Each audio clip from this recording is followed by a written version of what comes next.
Hi again. I'm excited to introduce our next speaker, Melissa Park. Now, Melissa is an award-winning global event producer who specializes in creating high-impact experiences that are guaranteed to exceed your and your attendees' expectations and accomplish your business goals.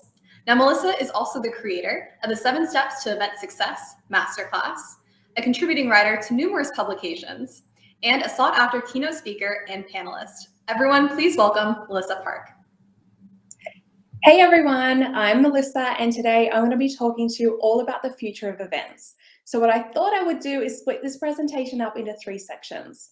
So first off, I'm going to give you a little background information so you know I'm legit. Second, given what we've all just gone through over the last 18 months, I'm going to share the lessons I learned while riding the Corona coaster. And third, I'll share my thoughts on the future of events and give you a sneak peek into a COVID-safe event concept that I created to help us all get back to live in-person events. Okay, so we only have 15 minutes together, so I'm going to power through all of my content really quickly and then answer all of your questions at the end. So if there are any questions I don't get to, I will take note of them and answer them on Instagram. So give me a follow at _Melissa Park, and then you can look out for an Event Titans edition of Q&A with Mel. All right, we have a ton to get through, so let's dive in. Part 1 is my event experience. So the role that I consider to be my first big break was an event coordinator at Reed Exhibitions. So here I worked on high-profile business and consumer events like the PGA Golf Show, the General Practitioners Conference and Exhibition, and the Australian Pharmacy Exhibition. After Reed, I joined Out There Productions, where I led teams behind some of Australia's largest special events. And they included events like the World Masters Games Gala Ball and Closing Celebration. So those experiences, coupled with my desire to run my own business, gave me the confidence I needed to break out on my own and launch my very first event management company in Australia in 2008 at the age of 26. So I quickly began producing events like HSBC Bank's Chinese New Year Gala Dinner Tour, several conferences, and more than 20 outdoor festivals, and they attracted anywhere between 20,000 to 100,000 attendees on a single day. Always dreaming of making it in the US, I moved to the States in 2014, where I began working at a tech startup in Silicon Valley. So I was promoted to their director of global strategic events within 6 months, which was the absolute definition of my dream job. After 2 years in-house, I got the itch and stepped back out on my own in 2017. So I now specialize in elevating brands, amplifying corporate messages, and transforming struggling events into extraordinary must-attend experiences. And this has allowed me to make a name for myself in the tech space for my large-scale conferences, strategic sponsorships, and innovative brand activations. And the little fun fact that I am most proud of is that I've been able to do all of this and build a successful global company based solely on referrals, recognition from attendees on site, and repeat business. So with all of that background knowledge, let's move on to the lessons learned while riding the Corona coaster. So let me set the scene. I entered 2020 living the definition of my American dream. I was renting a gorgeous apartment in Manhattan. I had 30 client events confirmed on my calendar. My business and brand were booming, and I was looking to expand my team. In the blink of an eye, the city went into lockdown. All 30 of my events were cancelled, wiping out 100% of my revenue. Now, once the initial shock wore off, I took stock of the situation that I found myself in. And rather than be a victim to the virus, I decided to change my perspective and be appreciative of this newly found free time to work on my business when I couldn't work in it. So here are 2 of the many, many, many lessons that I have learned over the last 18 months. So lesson number 1, multiple revenue streams are a must. And if you're a full-time employee, the concepts that I'm about to share are just as relevant for you too. So as I just mentioned, pre-COVID, 100% of my revenue came from producing my clients' live in-person events. So the cancellation of large gatherings, as we all know too well, simultaneously wiped out 100% of my revenue. So over the last 18 months, I've expanded my offering and developed 3 ways that someone can now work with my business.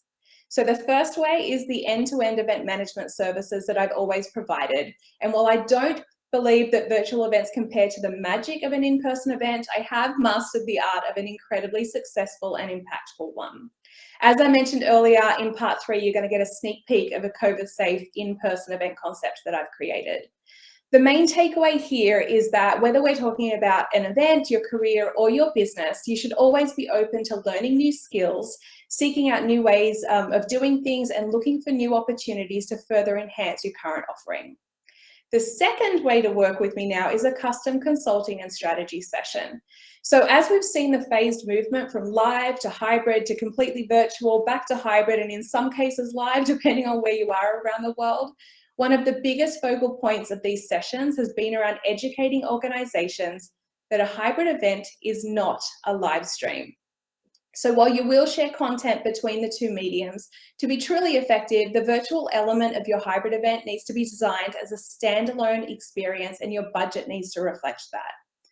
So on the virtual side, COVID-related costs you'll need to consider are things like your host platform, additional AV costs, design, pre-event attendee gifts to encourage attendance, post-event gifts with a call to action, and then features and elements to encourage interaction and engagement. And this can include things like an MC, entertainment, photo booths, live scribes, a virtual trade show, one-on-one meetings, roundtables, a swag store, gamification, and the list goes on. On the in-person side, I recommend adding an additional tab to your budget to take into account all of the costs associated with enforcing social distancing rules and COVID-safe procedures. This can include things like venue hire costs if you need additional rooms or spaces to meet square foot rules, additional team members to manage the collection and processing of vaccination certificates or negative test results, the purchase or hire of thermal temperature scanners or staff members to manage this manually, wristbands or identifiers to confirm that a negative test result's been provided, additional costs associated with the delivery of a COVID-safe menu, increased cleaning staff, sanitization stations, and employing COVID-safe marshals. So with that, let's move on to lesson 2, which is giving back to the industry is important in order for all of us to move forward. Now, this lesson is the very reason why I created the third way in which someone can now work with me. I have always wanted to create or build a platform that enables me to inspire and arm up-and-coming event and marketing professionals with the tools and tactics they need to fast-track their success. So with time on my hands, I drew upon 2 decades of event management and marketing experience to create and launch 7 steps to event success. And this is a digital course designed to directly impact the way an event is planned and promoted to set it up for success. So the methods and tactics that I outline in the course are the precise ways that I've delivered sold-out events around the world and significantly increased attendance at previously failing events. For those who can't afford the masterclass, I created a swag store where I share the exact templates that I use with the hopes that it'll make it easier for event planners to create and deliver highly successful, seamless events. And this is really a one-stop kind of plug-and-play shop for all things events. Now with that, let's move on to part 3, which is the future of events. So out of sheer frustration with how long it was taking to get back to live in-person events, I came up with a COVID-safe event concept that was inspired by past events, music festivals, and tours. And this segues perfectly into the third and final section of this presentation. So based on my conversations with clients during lockdown, their biggest concern was surrounding the return of live events was around fear of the unknown impact on their brand. And I was seeing this manifest in 2 ways. So firstly, their customers or prospects viewed the delivery of an in-person event to be negligent. And second, a COVID case or cluster being linked back to attendance at their event. So I turned back to a 10-city Indigenous Youth Festival that I produced back in 2008 and the truck-based brand activations that Miley Cyrus and Zayn Malik used to launch their albums during COVID lockdown. From there came this event concept to literally help my clients get their events back on the road.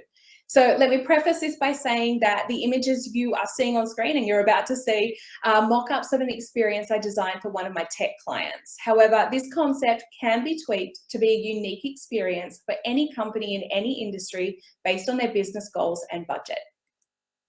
So we all know engagement is key to the success of an event, but experiential marketing was somewhat hard to make happen with the need for social distancing. We also know you should never plan an event for an event's sake. We always need to tie it back to the event mission, which should be defined at the beginning of your planning process. So in this case, Dataiku's mission is to inform, inspire, and bring together the AI community with opportunities to learn from and collaborate with experts, thought leaders, and practitioners about real-life data science, machine learning, and AI use cases. So with this mission in mind, we created a 2-hour branded immersive experience that creatively featured all of the elements we showcase at Dataiku events. That includes things like demo stations, presentations, swag, fun photo ops, a DJ, ample networking opportunities, and delicious food and beverage. So while we're talking about catering, music tours traditionally have a craft table, and large-scale events serve buffets. Both are typically free-for-all and open air, which is the very definition of a germaphobe's worst nightmare. Thankfully, this style of catering will not work with COVID. The most obvious COVID-safe catering choice is a stock standard lunchbox, but I cannot bring myself to serve one of those things at my events. So instead, we put a spin on the lunchbox concept and served individually boxed protein-based gourmet salads, mini dessert tasting boxes, and an assortment of canned and bottled beverages. We made sure utensils and napkins were included in each box, so that way no one needed to kind of dig into a bowl or hover around. So it was truly a delicious grab-and-go style setup. With a year of in-person events missed out on, we needed a way to cover as much ground as possible in a time-efficient manner. So our solution was a truck which converted into our main stage with everything we needed to deliver the event stored within it. So for Dataiku, we wanted to hit all of the cities that we would have if we were able to deliver their conferences, executive series, and all of the sponsored events that were cancelled. So with their mission and goals in mind, we designed a 10-city tour to do just that. With this style of event, each city or pit stop only required a local permit for an open space, which allowed for easy load in and load out, and it avoided us having to contract individual venues in each location. So you may be thinking, okay, Mel, this sounds great in theory, but as we move back to in-person events, how do you enforce social distancing rules and COVID procedures? And I've got you. So for this, communication is key. Given what our industry's just endured, or quite frankly, still continues to endure, I don't believe we can be too safe. You just need to design a user-friendly process to deliver all of your requirements as conveniently, speedily, and seamlessly as possible. So in addition to your final pre-event email that gets everyone excited and creates additional buzz, 1 week prior to the event, we suggest sending all registered attendees your COVID-safe event plan. So firstly, they feel safe attending, and then secondly, there are no surprises when they arrive on site. So for Dataiku, we're adhering to all state and federal guidelines. We're ensuring all attendees pre-register. We're asking all attendees to provide a vaccination certificate and a negative test result taken within 3 days of the event. We're temperature checking everyone on arrival. We're asking all attendees to check in via a QR code. We're providing coloured wristbands to assign all of the attendees to smaller groups that they'll move around the site in. We're providing branded PPE that attendees must wear on site, ensuring all food and beverage is individually wrapped with utensils included. We're deep cleaning all surfaces with hospital-grade cleaner pre and post-event. We are ensuring that there are ample sanitizing stations, and we're distributing this pre-event communication and asking anyone experiencing any symptoms to not attend. And then while on site, we've employed fun and friendly COVID marshals who will be strategically placed throughout the site to promote and take practical steps to ensure that all individuals are complying with our COVID safe practices. So with that, that is a wrap, and it is time for any questions that might have come in.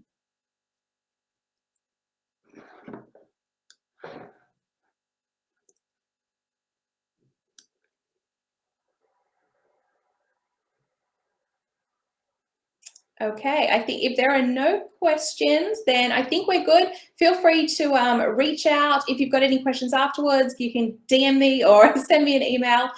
Thank you so much for your time, and I hope you enjoyed the presentation.